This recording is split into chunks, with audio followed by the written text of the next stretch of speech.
E a liberdade de expressão no Brasil será avaliada pela Organização dos Estados Americanos. A OEA vai enviar integrantes da Comissão Interamericana dos Direitos Humanos para visitarem Brasília, Rio de Janeiro e também São Paulo.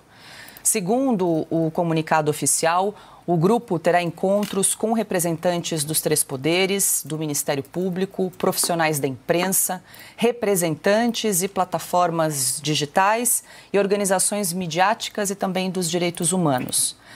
Ainda conforme o anúncio, qualquer pessoa pode encaminhar até o dia 21 de fevereiro informações relacionadas ao tema da visita para o seguinte e-mail: CIDH expression com S só, @oas.org.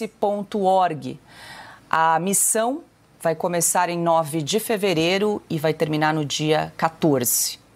Adalberto Piotto hoje conosco aqui no estúdio. Seja bem-vindo, Piotto. Informação, então, que um órgão da Organização dos Estados Americanos virá ao Brasil depois de denúncias da direita brasileira em relação à liberdade de expressão. Lembrando que essa será a primeira missão em território nacional aí desse braço da OEA. E aí até eu te pergunto uma dúvida, essa é uma prática recorrente desse órgão também em outros países diante de denúncias parecidas, Piotto? Paula, esse é meu ponto. A OEA não é a justiça que precisa ser provocada.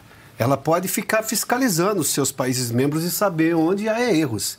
A Branca fez menção aqui sobre a reportagem do Christian Costa, que fala da Débora, por exemplo. Branca, me permite só citar a reportagem, está belíssima mesmo, embora dolorida. Diz assim: Débora, sobre a Débora dos Santos, não é a única a viver privada da companhia da família, dos filhos e do devido processo legal. Hoje o Brasil vive privado do direito básico constitucional da liberdade de expressão, consequentemente da liberdade de imprensa, e com jornalistas perseguidos. A OEA chegar só agora, antes de tudo, perdão, boa noite, Branca, mais uma vez, boa noite, Paula, Cauti, Alexandre, querido, seja bem-vindo, Ana Paula, querida, também seja bem-vinda, a todos que nos acompanham. O fato é que nós temos hoje, tudo é muito flagrante no Brasil, não é um caso em que vai demandar uma diligente investigação, buscando ali provas onde você terá dificuldade, não! A Organização dos Estados Americanos, nesse momento, para usar uma expressão do direito, está claudicando faz muito tempo. Há muito tempo ela já poderia ter se manifestado sobre o assunto. Bom que veio agora. Não gosto muito da expressão de tarde do que nunca, mas enfim, ainda bem que está chegando. Agora, de novo, a OEA não é um órgão como a justiça precisa ser provocado. Se bem no caso do Supremo, ele mesmo se autoprovoca, faz o que faz e atropela a Constituição. Para atropelar a Constituição, o Supremo não precisa ser provocado, ele mesmo atropela sozinho. Mas no caso da Organização dos Estados Americanos, já poderia ter se manifestado. Por muito menos você já viu manifestação da OEA sem provocação, quando você tinha um movimento num país em que, por exemplo, afrontava a lógica democrática. Agora, porque a direita, e vamos lá, o fato de ser a direita ou não é um detalhe. A denúncia em si já é básica, ela está evidente na história do país, na história contemporânea, nos fatos com os quais convivemos todos os dias. A Constituição brasileira é vilipendiada diariamente por quem deveria guardá-la. Jornalistas perseguidos com contas bloqueadas. Se isso não é autoritarismo, se isso não é ditadura, é o quê? Se isso não é afronta à liberdade de expressão, mas, de novo, a OEA agora está descobrindo esse fato? Bom, enfim, mas antes tarde do que nunca, Paula. Do que ainda mais tarde, né? Do que ainda mais tarde, perdão. Alexandre Garcia hoje conosco. Alexandre, seja muito bem-vindo. Deixa eu só aproveitar antes de ouvi-lo, Alexandre, vou repetir aqui novamente o e-mail, porque as pessoas brasileiros podem também contribuir com informações sobre o tema, sobre a liberdade de expressão, enviando um e-mail para esse endereço aqui, CIDH expression com S só, @oas.org. Está aqui então na tarja para quem nos acompanha também. Alexandre, quero ouvi-lo. Piotto tocou nesse ponto, que a OEA não precisaria ser provocada, nesse caso foi. A direita brasileira levantou a mão, apontando os casos de violação à liberdade de expressão que tem ocorrido no Brasil nos últimos anos. E aí também lhe faço mais uma pergunta: o que pode acontecer de concreto após essa visita da OEA ao Brasil, Alexandre? Boa noite, Paula, Ana, Piotto. Estava ouvindo você, Piotto. E eu assino embaixo do que você acabou de dizer, né? Agora eu pergunto, né, eles vão ficar aqui do dia 9 ao dia 14. Eles vão chegar dia 9, já vão embarcar dia 14, vão ficar 10, 11, 12, 13. Eles vão a algum boteco, conversar com as pessoas, vão dar uma caminhada nas ruas, ou eles estão com tudo marcadinho, vão visitar o ministro das Comunicações do presidente da República, o Ministério de Relações Exteriores, que mais? Vão visitar marcaram alguma coisa com a Oeste? Comigo não marcaram nada, para perguntar para o Piotr o que ele está sentindo. Eles poderiam até economizar a passagem, pegar um avião em Washington e descem na Flórida. E aí perguntam para o Lacombe o que ele está fazendo lá, para o Constantino por que ele está lá, para o Paulo Figueiredo por que ele está lá, né? Já terão o relatório pronto, né? Porque é tão óbvio, é tão claro, né? Como o Piotr disse, será que não estavam vendo nada, precisa alguma movimentação? Ou isso vem assim com uma tarja oficialesca, vem uma tarja de chapa branca para fazer um relatório, para dizer que estava presente, né? Pouca gente deveria estar alheia a isso, inclusive aqui no Brasil, e principalmente a OAB, por exemplo, os democratas desse país, os que falam de liberdade de expressão, os que querem liberdade, né?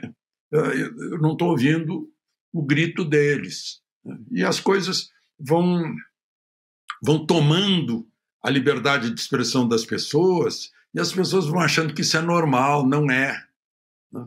Tiveram um choque com o Trump lá, porque vinham tomando a liberdade, se adonando do pensamento das pessoas, como fazem nas escolas de crianças, vão se adonando do pensamento, porque tem que começar nas novas gerações, né? Totalitarismo não se faz assim, como se fez em 1917, de uma hora para outra. Hoje vai aos poucos. Então, eu não sei, eu estou cético em relação à visita dessa Comissão de Direitos Humanos da OEA. O maior golpista que o Brasil já viu chama-se Luiz Inácio Lula da Silva. Esse é o reflexo da política econômica desastrosa do presidente Lula. Uma vergonha completa. O que eles querem nos vender é óbvio. Nós queremos gastar dinheiro e não prestar contas a ninguém. E depois dizermos que nós trouxemos o crescimento ao Brasil, endividando todas as gerações futuras. Essa fórmula de economia que eles pregam aqui nessa tribuna não deu certo em nenhum lugar do mundo. Deu errado na Argentina. Destruir a economia argentina, destruir a economia venezuelana, não funciona. Eu não vou pedir para a esquerda entender os princípios de economia, porque o dia que eles entenderem os princípios econômicos, eles deixam de ser de esquerda. Mas o mínimo eles poderiam fazer é ter humildade e ouvir quem sabe o que está falando.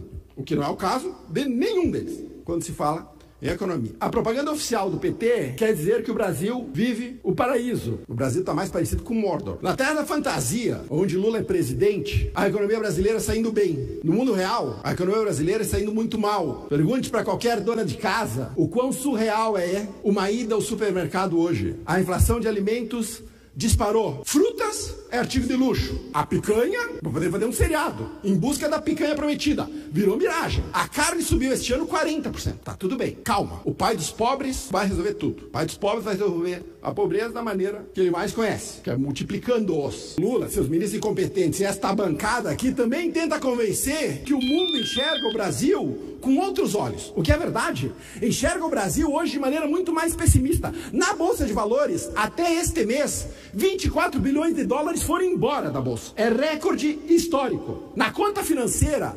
56 bilhões de dólares já foram embora do Brasil. É o maior número desde 1982, no auge da crise da dívida. E eles vêm me dizer que o Lula é líder de alguma coisa. É um incapaz completo. Ele é incapaz para liderar, ele é incapaz para governar, ele é incapaz para gerir uma economia do tamanho do Brasil. é um incapaz. O Brasil não é assunto em nenhuma mesa de investidores internacionais, porque esse bando incompetente acabaram com a economia brasileira, acabaram com todos os pilares macros. E eu tenho que ficar aqui ouvindo que o presidente Lula, esse incompetente, sabe o que está fazendo. Todo esse desastre é porque o incapaz que o presidente Lula colocou no comando da economia, Fernando Haddad, destruiu o regime fiscal brasileiro. Inflação alta, juro em alta, carga tributária em alta, dívida em alta. Esse é o Brasil de Lula. O Brasil onde o pessimismo é um exercício de inteligência e sensatez. Inacreditável. Essa ilha da fantasia onde eles vivem, e Lula é um gestor público de primeira linha. Então o assunto na mídia é só a narrativa do golpe. Tudo isso é uma cortina de fumaça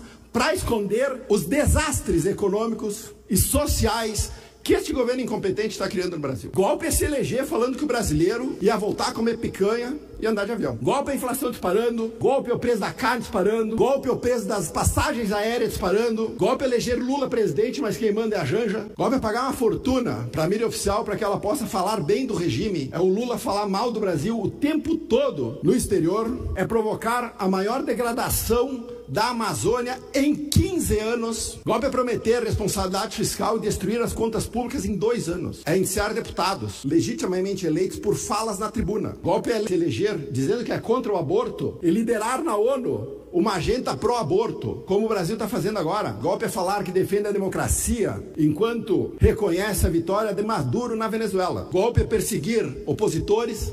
Golpe é o sofrimento que a população brasileira está tendo hoje. O maior golpista que o Brasil já viu chama-se Luiz Inácio Lula da Silva.